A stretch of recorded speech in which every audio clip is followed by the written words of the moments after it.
Protein. तो protein क्या होता है? पकाने से भोजन में उपस्थित जो प्रोटीन होता है बेटा वो नरम हो जाता है, जैसे कि अंडा, मछली, मांस।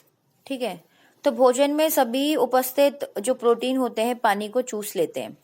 ठीक है, और ताप से जम जाते हैं। अगर इन्हीं जमे हुए प्रोटीन को हम दोबारा से गर्म करके खाएंगे तो ये क्या हो जाता है, अपनी नमी को खो देते हैं और वो सूख रबड़ की तरह बन जाते हैं, जिन्हें पचाने में हमें बहुत ज्यादा कठिनाई होती है। प्रोटीन को सुदृढ़ व ठोस बनाने के लिए हमें उसके अंदर क्या डालना चाहिए? नींबू के रस डालना चाहिए, टमाटर, दही या इमली के रस जैसे अम्लीय तत्वों को हम उसमें मिलाते हैं। इन तत्वों को भोजन पकाने के अंतिम चरण में मिलाया जाता है। ठीक है, जब प्रोटीन युक्त भोजन जैसे कि दूध को चीनी के साथ में बहुत लंबे समय तक अगर हम पकाएं तो प्रोटीन की जो गुणवत्ता है वो क्या हो जाता है? कम हो जाता है। ठीक है, तो इसलिए हमें ज्यादा लंबे समय तक प्रोटीन को चीनी के साथ में नहीं उबालना चाहिए, मतलब दूध को चीनी के साथ में नहीं उबालना चाहिए, क्योंकि उससे क्या होता है, प्रोटीन हमारा खत्म हो जाता है। तेल तथा वसा। तेल और तथा हम जब भी हम लोग यूज करते हैं तो उस दौरान हम क्या करते हैं, तेल को 300 सेंटीग्रेड तक उसको तापमान पर गर्म करते हैं और फिर तलने के लिए यूज करते हैं।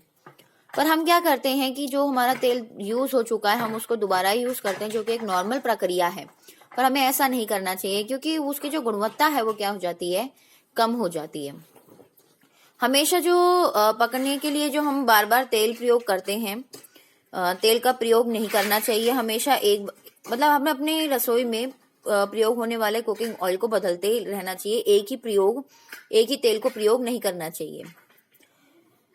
और दूसरा क्या कहते हैं, हमें इतना ही तेल या घी का इस्तेमाल करना चाहिए जितने कि हम उस बर्तन में बंद करके संभाल के रख सकें, मतलब थोड़ा सा ही बचे, ज्यादा ना बचे, और जो बच रहा है उसको हम ठंडा करके उसको बंद बर्तन में रख सकें।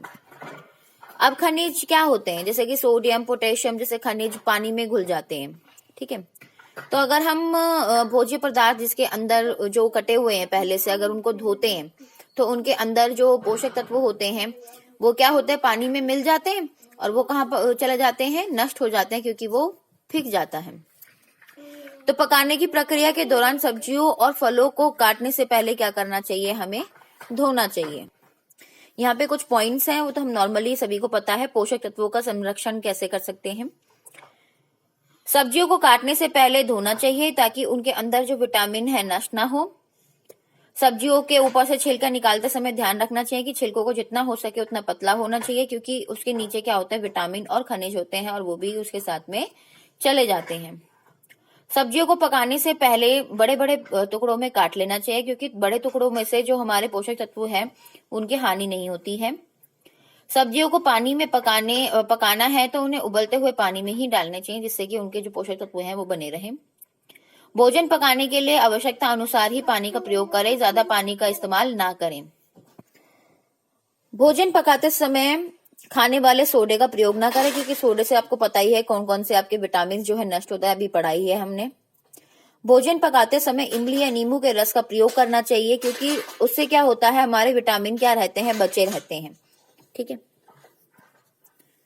तो इस तरह से ये 4-5 और हैं, ये आप पढ़ लेना, उसमें कुछ ज्यादा कुछ खास है नहीं, बट ये तो थोड़ा सा ध्यान हमें रखना चाहिए, जिससे कि हमारे जो पोषक तत्व हैं वो खाने में बने रहे। अब भोजन में हमने पढ़ लिया कि विधियां कैसे हैं, पोषक तत्वों को कैसे बचाए रख सकते हैं। अब पढ़ते हैं कैसे बढ़ा सकते हैं, जिसको हम बोलते हैं संवर्धन। एक विशिष्ट पद्धति द्वारा भोजन के पोषक तत्वों में सुधार करने की जो प्रक्रिया होती है उसको बोलते हैं पोषण संवर्धन। क्या बोलते हैं? पोषण संवर्धन। ठीक है, मतलब एक कोई भी प्रोसीजर यूज कर लेंगे हम लोग और उससे क्या होगा, उसमें उस पोषक तत्वों को कैसे बढ़ा सकते हैं और कैसे उसमें सुधार ला सकते हैं, उसको बोलते हैं एनरिचमेंट ऑफ न्यूट्रिशंस या पोषक संवर्धन। आपको भोजन में पौष्टिक तत्वों के संवर्धन के उद्देश्य को तो समझना ही चाहिए। क्या क्या है उसमें? यह हमारे शरीर के पोषक संबंधी आवश्यकताओं के अनुरूप भोजन उपलब्ध कराता है और भोजन के उचित चयन तथा उसे तैयार करने में उचित अवसर प्रदान करता है। संतुलित आहार उपलब्ध कराता है। भोजन के स्वाद और रंग रूप में भी क्या करता है? सुधार लाता है। विविध प्रकार के भोजन उपलब्ध कराता है। भोजन के पोषक तत्वों को ध्यान में रखते हुए दैनिक आहार में हमें इसका नियोजन मतलब प्लानिंग में हमें क्या करता है, ये सहायता करता है। गरीबों को कुपोषण संबंधी रोगों से सुरक्षा प्रदान करता है और अच्छी भोजन आदतें विकास करता है। तो कौन कौन से तरीकों से हम पोषक तत्वों का संवर्धन कर सकते हैं, वो 3 है। सबसे पहले है संयोजन, कृवण और अंकुरण, कॉम्बिनेशन, फर्मेंटेशन और जर्मिनेशन।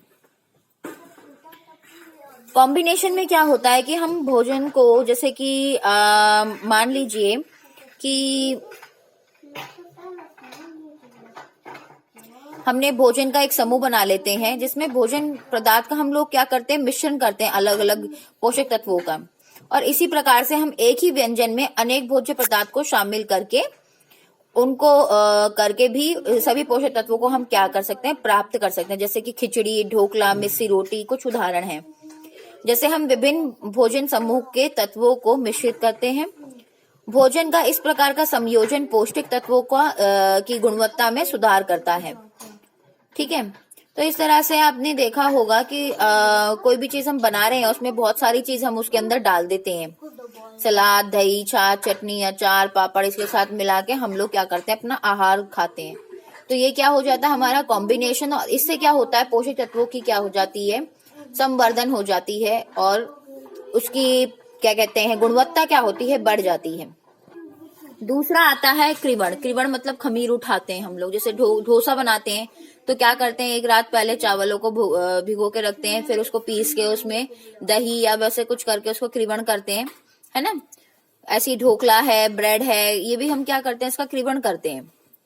कृवण करने से क्या होता है कि मतलब एक एग्जाम्पल है इसमें, जैसे कि आप भटूरे बनाने के लिए मैदा के साथ में थोड़ी दही मिलाकर उसे गूंथकर कुछ घंटों के लिए छाछ छोड़ देते हैं। तो क्या होता है, गुथे हुए इस अवधि के दौरान क्या होता है, गुथा हुआ जो आटा होता है वो बढ़ जाता है।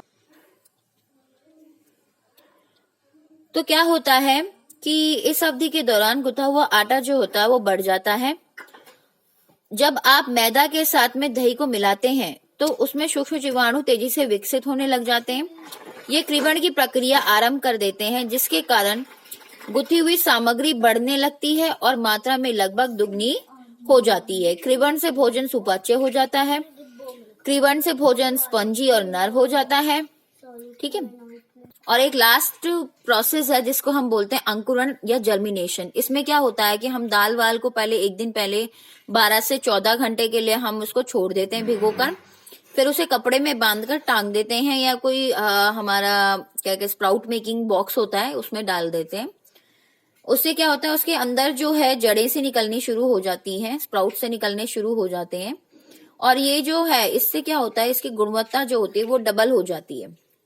ठीक है, ये बड़े क्या कहते हैं, ये बड़े बुजुर्ग जो होते हैं इनके लिए भी बहुत अच्छे मतलब अच्छा रहता है। इससे क्या, खाने से प्रोटीन की मात्रा जो होती है वो और भी ज्यादा बढ़ जाती है, मतलब दुगनी हो जाती है। यह भोजन की सुपाच्य को बढ़ाता है, और क्योंकि कुछ कार्बोहाइड्रेट और प्रोटीन छोटे छोटे टुकड़ों में विखंडित हो जाते हैं और भोजन को क्या बना देता है, सुपाच्य बना देता है। भोजन की लागत को बढ़ाए बिना ही उसकी पोषक तत्वों में वृद्धि हो जाती है। मतलब क्या होता है कि अगर उसमें अंकुरित हो जाते हैं तो उसकी पोषक तत्व की जो वृद्धि हो जाती है, पर वो जितना था, मतलब अगर 1 किलो का 2 किलो हो जाएगा, पर क्या होगा, उसकी वृद्धि ही कर देगा, किसकी, भोजन की भी और उसके पोषक तत्वों की, दोनों की वृद्धि कर देता है ये कौन, अंकुरण। ठीक है, उसके बाद ये क्वेश्चन आंसर्स है वो आप सॉल्व कर लेना और भेज देना। Thank you.